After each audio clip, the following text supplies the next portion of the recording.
আপনি আজকে প্রধানমন্ত্রী হন, তাহলে আপনি বুঝতে পারবেন আপনি স্বাধীন নন, আপনি গোলাম। মনে করছেন প্রধানমন্ত্রী হওয়া খুব মজার, কিন্তু প্রধানমন্ত্রী যখন হবেন তখন বুঝবেন যে আপনি কি গোলাম। আপনি খালি রাজনৈতিকভাবে 47-এর স্বাধীনতা পেয়েছেন, 71-এর স্বাধীনতা পেয়েছেন, এখনো 2টা জায়গায় গোলাম আছেন। আপনি তো এখানে বসে আছেন, বুঝতে পারবেন না। প্রধানমন্ত্রী হলে বুঝতে পারবেন যে আপনি একটা গোলাম। এছাড়া আপনার আর কোনো ভ্যালু নাই পৃথিবীর আর 10টা দেশের কাছে। এটা গোলাম ছাড়া আর কোনো ভ্যালু নাই। কি ভ্যালু? এতটুকুই ভ্যালু। 2টা কারণ। এক কি? জ্ঞান বিজ্ঞান এবং প্রযুক্তিতে আপনি গোলাম, অর্থনীতিতে অর্থনৈতিকভাবে আপনি গোলাম। জ্ঞান বিজ্ঞান এবং প্রযুক্তিতে গোলাম, অর্থনৈতিকভাবে গোলাম। কি জন্য এই 2টাতে গোলাম? আর একটা কিভাবে বুঝতে পারবেন আপনি গোলাম? সেটা হচ্ছে 55,000 বর্গ মাইলের এরিয়া যখন বাইরে বের হবেন আর গলায় ঝুলাবেন বাংলাদেশের পাসপোর্ট। কোন দেশের পাসপোর্ট? বাংলাদেশি পাসপোর্ট আপনার গলায় থাকবে, সবুজ। কি গর্ব! সবুজ পতাকা।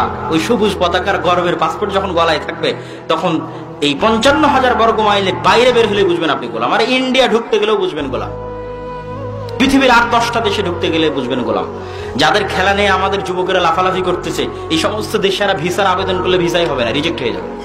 আবার যদি ভিসাও হয়, তো যদি দেখে যে বাংলাদেশ, তো ওকে যেই পরিমাণে হেনস্থা করা হবে, যেই পরিমাণে জিজ্ঞাসা করা হবে, যেই পরিমাণে ইমিগ্রেশনে চেকিং হবে, ও অনুভব করবে যে আমার গলায় তো বাংলাদেশি পাসপোর্ট, আমি কি গোলাম, আমি হচ্ছে কৃতদাস। এটা কিসের জন্য? আপনি হচ্ছেন 3rd ওয়ার্ল্ড কান্ট্রি, তৃতীয় বিশ্বের দেশের নাগরিক।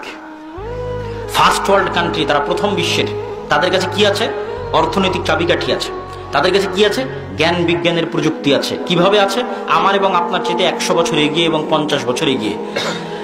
100 এবং 50 বছর এগিয়ে তাদের কাছে জ্ঞান বিজ্ঞান আছে, আমাদের কাছে কি ছিল না? ছিল। আপনারা স্পেনের ইতিহাস পড়েন, বাগদাদের ইতিহাস পড়েন। স্পেন এবং বাগদাদের ইতিহাস যদি পড়েন, আজকের অক্সফোর্ড বিশ্ববিদ্যালয় কখন প্রতিষ্ঠা হয়েছে?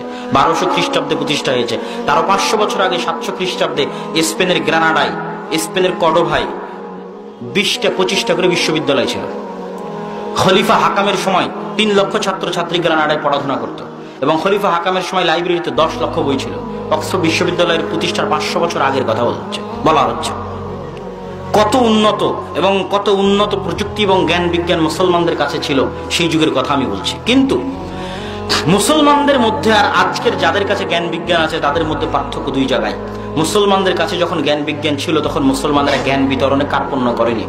আপনার কাছে, আপনি আমার কাছে হিন্দু হন, বৌদ্ধ হন, খ্রিস্টান হন, সাদা চামড়ার হন, কালো চামড়ার হন, আমার কাছে পড়তে এসেছেন, আমি আপনাকে পড়াবো, ফি সাবিলিল্লাহ পড়াবো, বিনা টাকায় পড়াবো। এটা হচ্ছে সেই যুগে মুসলমানদের রীতিনীতি ছিল। বুঝতে পারছেন? সেই যুগে মুসলমানদের রীতিনীতি ছিল। আজকের ইউরোপ থেকে এরা গিয়ে ফ্রিতে পড়াশোনা করেছে, কেন? মুসলমানদের জ্ঞান বিজ্ঞানের সিস্টেমে ছিল ওয়াকফ ভিত্তিক, ফি সাবিলিল্লাহ ভিত্তিক। আজকে জ্ঞান বিজ্ঞান যাদের কাছে আছে, তারা জ্ঞান বিজ্ঞানকে কক্ষিগত করেছে। দিবে না, আপনাকে শিখাবে না।